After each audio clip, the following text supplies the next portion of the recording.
I get emotional, but I think of my grandfather's olive trees. Sorry. I think of my grandfather's olive trees. My grandfather was disabled, he was blind, and he was an olive harvester, and he was an entrepreneur, and he used to sell the olive oil to merchants and to stores and to restaurants, not only in Palestine, but also across Jordan. And so he was blind, and yet he knew every single olive tree. He planted each and every single one of them. And when I think of home, I think of the olive trees.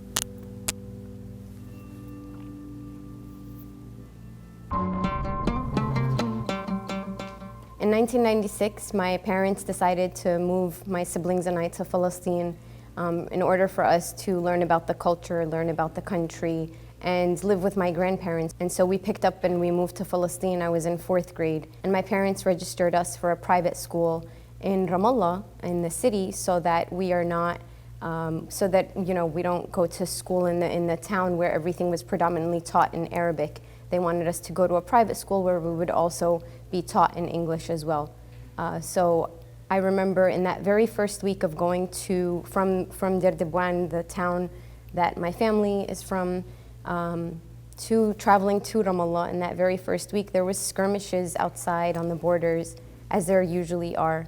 And I started encountering checkpoints. And then the military checkpoints kept increasing at the time, and so they shut down the borders basically that allow us to get from our town into Ramallah, into the city. And so we were not able to get to that private school. And so we had to reroute. And so I remember my parents registered us in another school, and we tried taking, other roads and other ways, and still that didn't work out. And so that was really a moment of reckoning for me. It was like living in the United States up until that age. I was never prevented from getting to my school or walking down to my school or entering my school, especially not by a military checkpoint. And so at that very young age, encountering those checkpoints and encountering the heavily armed soldiers as a child, I'm just trying to get to school, and I was very much emboldened by my Americanness, and I didn't think that would limit me, and yet it didn't matter. It really didn't matter. It didn't matter. The occupation doesn't care.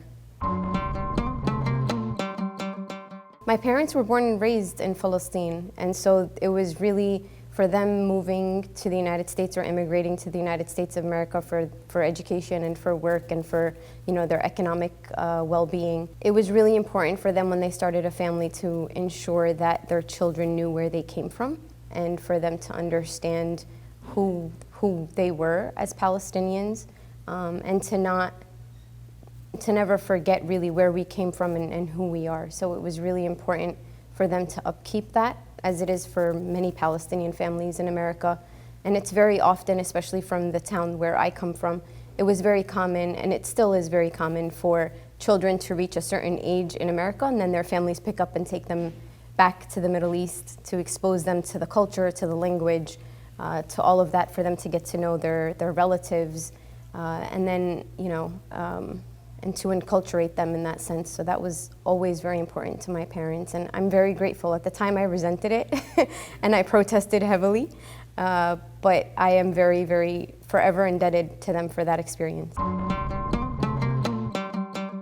First time I guess I realized I was Palestinian was when I traveled with my uncle to the West Bank. I was 4 years old at the time, and he wasn't married, so I was really attached to him. So he took me with him on a trip to visit my grandparents, and it was my first experience, or my first exposure to Palestine.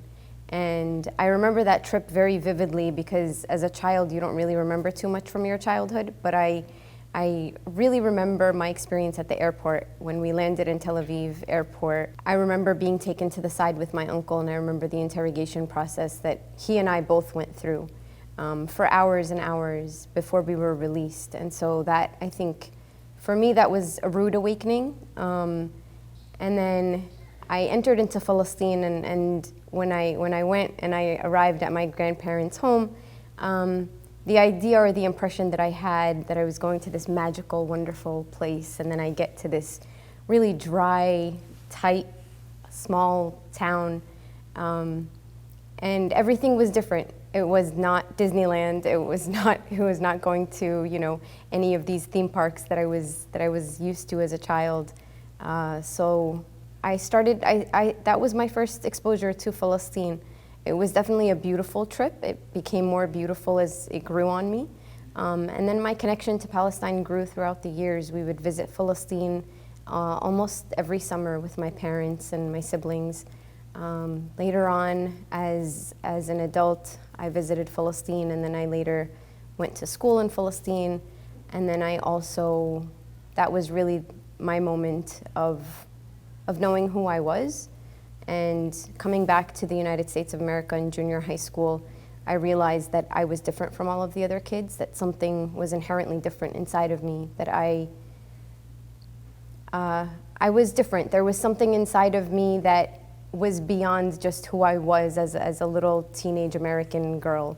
There was something inside of me that held me to a place, to a people, to a culture, to an issue that was greater than me and my family and my relatives and my friends. It was greater than my education.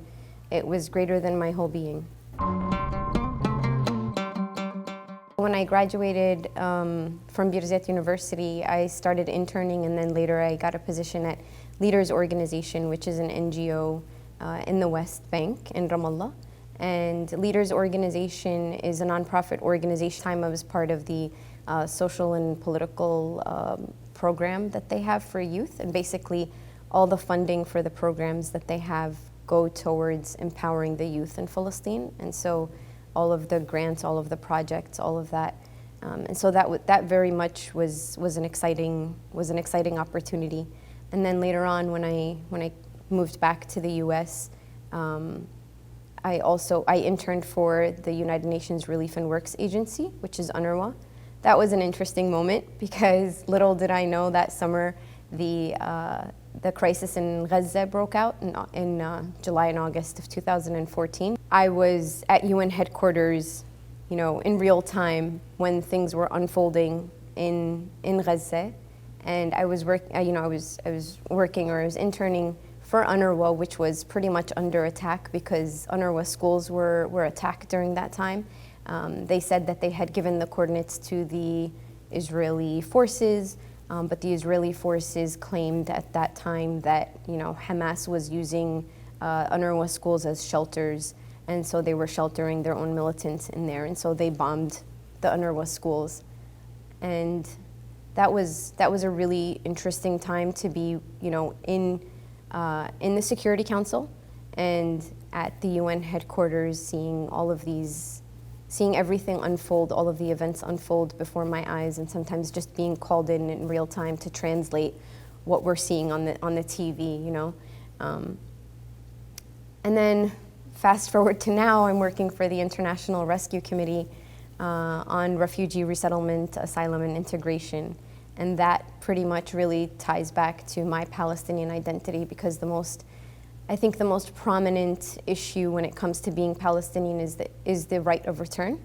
And so for me, working with refugees and with asylum seekers who come to the United States, seeking refuge, that to me is very important, and that is very, very much tied to being Palestinian, because I one day can see the return of Palestinians to their homeland.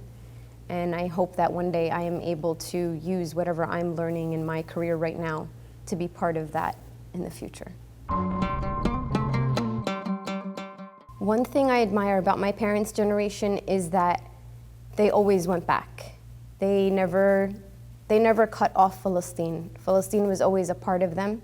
They brought their culture with them, and they made sure that that culture was ingrained in their children, that they raised their children in that culture. And that's one thing that, as an adult now, I'm forever grateful for. As a child, I probably resented half of those things. But it's really important, I think, and that's one thing that I really admire that generation for is keeping up with that culture and making sure that they instill that culture within their children, within their households, and that they extend that on to their grandchildren.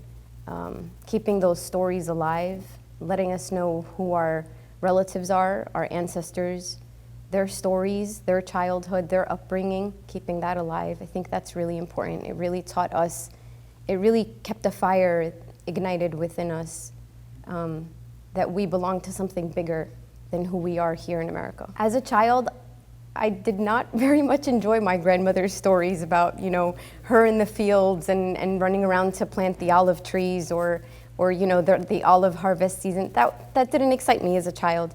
But now when I sit with my grandmother and I hear those stories, or I hear about the 1967 war and how they had to go hide in caves and how they had to fend for themselves and how they didn't know what was going to happen, if they were going to be allowed to stay home or ever return home or not, those stories are meaningful and they have an impact and they need to be told, they need to be elevated.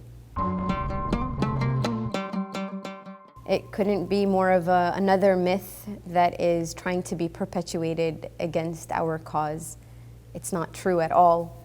If anything, in this moment of reckoning that we're experiencing at this very moment, the truth is that the youth are carrying the cause of Palestine further and that they are louder than their parents' generation ever was. And that, to me, just completely nullifies that quote by Golda Meir. They basically could shove that anywhere that they want because it's not true and it will never be true. The old certainly do die, and that's part of the circle of life and the cycle of life. But the young will never forget Palestine.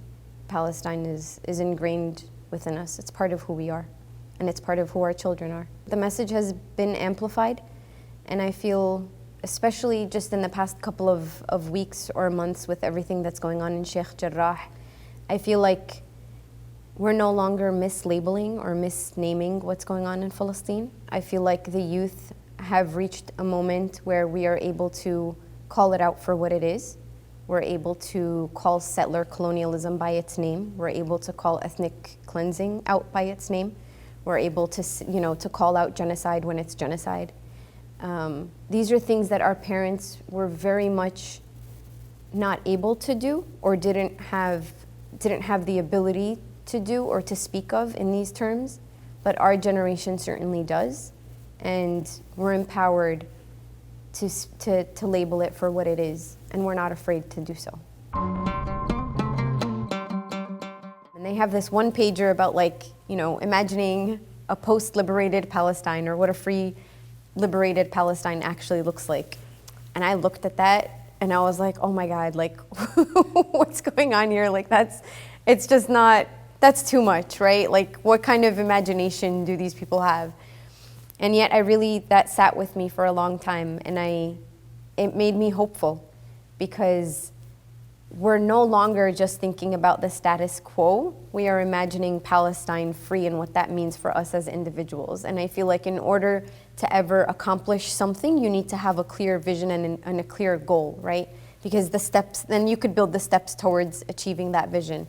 And so for me, a free Palestine is me getting to book a ticket whenever I want to visit Palestine and not have to worry about, traveling through Jordan, traveling for 36 or 48 hours before I could actually get to my grandmother's house, right? A free Palestine just means that I could pack my bags whenever I'm ready to, and I could go visit and come back at my own time. A free Palestine means that when I want to travel to Palestine and I want to visit my hometown or the West, any city in Palestine, I could have easy access to it, and I don't have to spend 2 or 3 days going back to Beit Il in order to get a permit, a 24-hour permit card that allows me as a Palestinian to go pray in Qubbat al-Sakhra or in Masjid al-Aqsa, right? I could just get into the car and I could go pray and come back home. A free Palestine means that I could travel to the ocean or I could travel to the beach whenever I want, that the people who are living there don't have to go through everything that they have to go through, all of these loopholes and all of these checkpoints in order to reach their farms or their farmlands, in order to reach their loved ones, in order to get medical attention or in order to seek assistance, whether that's medically or for any other cause or for any other purpose. Free Palestine means that we could visit Gaza whenever we want, right? And that the people of Gaza will finally be free, and that the blockade will be over, and that these people can actually go home. And that they don't, and that we could build a country together, one that is economically empowered, one that values and dignifies each and every human being, and gives everyone what they're really worth.